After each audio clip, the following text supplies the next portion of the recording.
सध्या लोकसभा निवडणुकीच्या पार्श्वभूमीवरती संपूर्ण महाराष्ट्रात अनेक बड्या नेत्यांच्या सभेचा धडाका पाहायला मिळतोय। 2 दिवसांपूर्वी महायुतीच्या उमेदवारांसाठी पंतप्रधान मोदींची पुण्यामध्ये सभा झाली। त्या सभेला उत्तर देण्यासाठी आणि पुणे लोकसभा मतदारसंघामधील महाविकास आघाडीचे उमेदवार रवींद्र धंगेकर यांच्यासह बारामती, शिरूर तसेच मावळ मतदारसंघामधील महाविकास आघाडीच्या उमेदवारांच्या प्रचारार्थ काँग्रेस नेते राहुल गांधी उद्या पुण्यामध्ये सभा घेणार आहेत।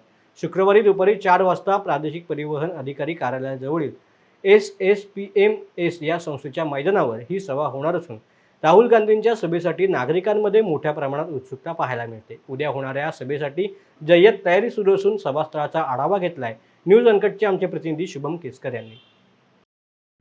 सध्या संपूर्ण महाराष्ट्रामध्ये लोकसभेचं वारं सुरू असताना सगळ्या महाराष्ट्रामध्ये बड्या बड्या नेत्यांकडून अक्षरशः प्रचाराचा धडाका सुरू आहे। अनेक बडे बडे नेते महाराष्ट्रामध्ये येऊन मोठमोठ्या प्रचार सभा घेत आहेत। आता आपण पुण्यामध्ये आहोत, पुण्यातील SSPMSच्या कॉलेजच्या मैदानावरती आहोत आणि उद्या इथं राहुल गांधी यांची सर्वात मोठी जाहीर सभा पुण्यामध्ये होणार आहेत। लाखोच्या संख्येने कार्यकर्ते इथे येणार आहेत, लाखोच्या संख्येने बसण्याची व्यवस्था इथे केलेली आहे। तुम्ही बघू शकता की खूप मोठ्या प्रमाणात स्टेज इथे उभारलेलं आहे। एकंदरीत जर बघायला गेलं तर ही सभा मोदींची जी सभा झाली 2 दिवसांपूर्वी त्या सभेला उत्तर देण्यासाठी ही सभा असणार आहे असं सर्वांचं म्हणणं आहे। जर एकंदरीत बघायला गेलं तर संपूर्ण ठिकाणी पोलीस व्यवस्था ताट केलेली आहे।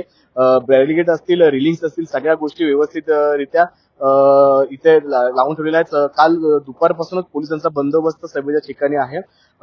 देशात एक बडा नेता राहुल गांधी म्हणून यांची ओळख आहे आणि बघू शकता की हजारोच्या नव्हे तर लाखोच्या संख्येने इथं खुर्च्यांची बसायची कार्यकर्त्यांना बसण्यासाठी सिटिंग अरेंजमेंट केलेली आहे। उद्या संध्याकाळी एक 6 वाजता ही सभा इथून सुरू होणार आहे।